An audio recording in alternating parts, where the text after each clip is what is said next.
8월 9일 오늘의 말씀은 스가랴 4장입니다. 내게 말하던 천사가 다시 와서 나를 깨우니 마치 자는 사람이 잠에서 깨어난 것 같더라. 그가 내게 묻되 네가 무엇을 보느냐?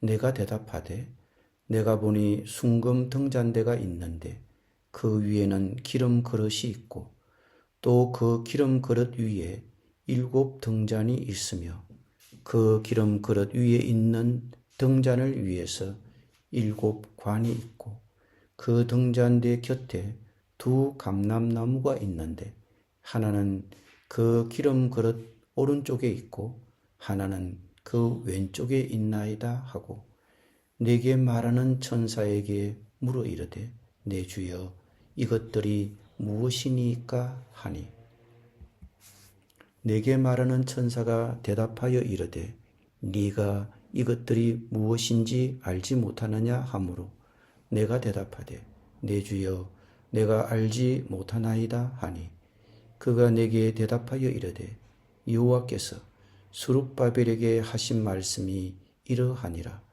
만군의 여호와께서 말씀하시되 이는 힘으로 되지 아니하며 능력으로 되지 아니하고 오직 나의 영으로 되느니라. 큰사나 네가 무엇이냐? 네가 스룹바벨 앞에서 평지가 되리라.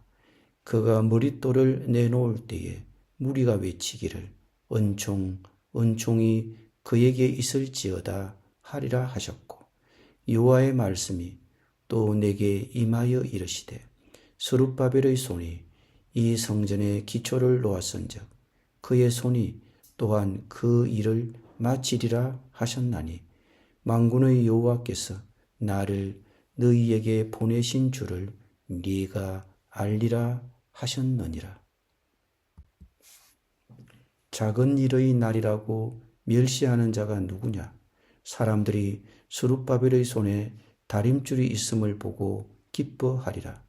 이 7은 온 세상에 두루 다니는 여호와의 눈이라 하니라. 내가 그에게 물어 이르되 등잔대 좌우의 2 감람나무는 무슨 뜻이니까 하고 다시 그에게 물어 이르되 금기름을 흘리는 2 금관 옆에 있는 이 감람나무 2 가지는 무슨 뜻이니까 하니 그가 내게 대답하여 이르되 네가 이것이 무엇인지 알지 못하느냐 하는지라. 내가 대답하되 내 주여 알지 못하나이다 하니 이르되 이는 기름 부음 받은 자 둘이니 온 세상의 주 앞에 서 있는 자니라 하더라. 아멘.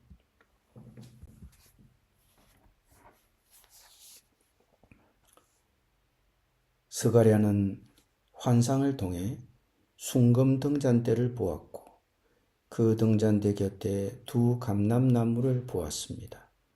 그 2 감람나무의 뜻은 14절에서 기름 부음 받은 자 둘이라고 해석되었습니다. 12절의 금기름을 흘리는 2 금관 옆에 있는 이 감람나무 2 가지라는 말은 그 2 감람나무가 하나님의 기름 부으심을 받은 2 사람을 가리키는 것임을 뒷받침해 줍니다. 이스라엘의 왕과 대제사장은 하나님으로부터 기름 부음 받음을 받아야 공직에 취임하게 됩니다. 그러므로 이 환상은 당시 정치적인 지도자 스룹바벨과 영적 지도자 여호수아를 암시하는 것이라고 이해할 수 있습니다. 여호수아는 대제사장이요 스룹바벨은 총독입니다. 다시 말하면 한 사람은 종교 지도자요 또 한 사람은 정치 지도자인 것입니다. 즉 이 2 감람나무는 예루살렘 성전 재건에 있어서 가장 중요한 2 사람을 언급하고 있는 것입니다. 예루살렘 성전 재건의 실무를 담당한 사람들입니다. 성전 재건을 해야 한다고 외친 사람은 학개와 스가랴이지만 그 말씀을 듣고 백성을 지도하여 실천에 옮겨야 할 사람은 바로 여호수아와 스룹바벨이었던 것입니다. 당시 스룹바벨은 여러 가지 내외적으로 정치적인 압박과 방해를 받고 있었습니다. 또한 성전 건축으로 인한 많은 고민과 번민도 있었습니다.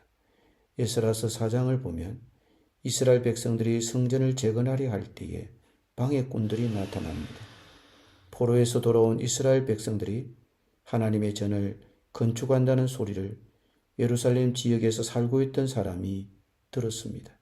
그들은 유다 백성의 손을 약하게 하여 그 건축을 회방합니다.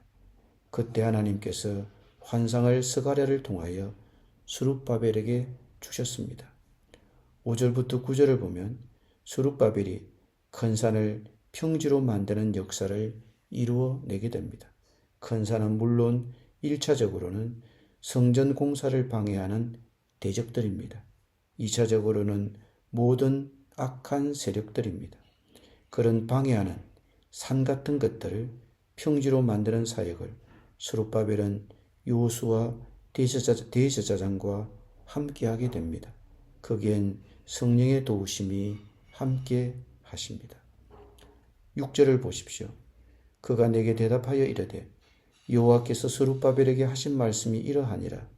만군의 여호와께서 말씀하시되 이는 힘으로 되지 아니하며 능력으로 되지 아니하고 오직 나의 영으로 되느니라고 하십니다. 네 힘으로 되는 것이 아니다. 내 능력으로 되는 것이 아니다. 오직 성령의 능력으로 이루어지는 것이다. 성전 재건도 하나님의 영으로 하는 것이다. 너는 염려하지 말아라. 내가 한다. 내가 하는 것이다 라고 여호와께서 말씀하십니다. 그리고 성전은 주전 515년에 재건되었습니다. 10절에서 작은 일의 날이라고 멸시하는 자가 누구냐고 하십니다. 작은 일들은 이전의 솔로몬 성전에 비교해서 보잘것없어 보이는 스룹바벨 때의 성전을 가리킵니다. 유다의 많은 노인들은 스룹바벨의 성전이 솔로몬 때의 성전의 크기와 화려함에 필적하지 못함을 알고 낙심했습니다. 그러나 그들이 알아야 할 것은 하나님을 위해 하는 일이 눈으로 보기에는 작고 하찮게 보일지 모르지만 하나님은 꼭 큰 일만 기뻐하시는 것이 아니라는 점입니다. 더 크고 더 아름답다고 해서 항상 더 좋은 것만은 아닙니다. 하나님은 꼭 큰 일만 기뻐하시는 것이 아닙니다. 작은 기회에 충실해야 합니다. 내가 있는 곳에서 내가 할 수 있는 일을 해야 합니다. 하나님은 예루살렘 성전 재건의 책임을 맡은 총독 스룹바벨에게 말씀하셨습니다. 여러 난관과 방해 앞에서 좌절하고 낙심했을 그에게 말씀하셨습니다. 이는 힘으로 되지 아니하며 능력으로 되지 아니하고 오직 나의 영으로 되느니라. 바빌론 포로 생활에서 돌아온 백성들은 약했습니다. 적들에게 괴롭힘을 당하고 지치고 낙심했으며 가난했습니다. 그러나 하나님은 그들에게 맡긴 성전 재건이 그들의 힘이나 능력이 아니라 오직 나의 영으로 된다고 하셨습니다. 물론 우리 스스로 책임을 갖고 해야 하지만 자기 힘이나 능력을 의지하지 않겠다고 결단해야 합니다. 하나님을 의지하고 그분의 영의 능력으로 일해야 합니다. 기도드립니다. 하나님을 위해 살아가지만 지치고 좌절하고 낙심할 때 자기 힘이나 능력을 의지하지 말고 하나님을 의지하고 성령의 도우심으로 일하게 하여 주옵소서. 예수님의 이름으로 기도드립니다. 아멘.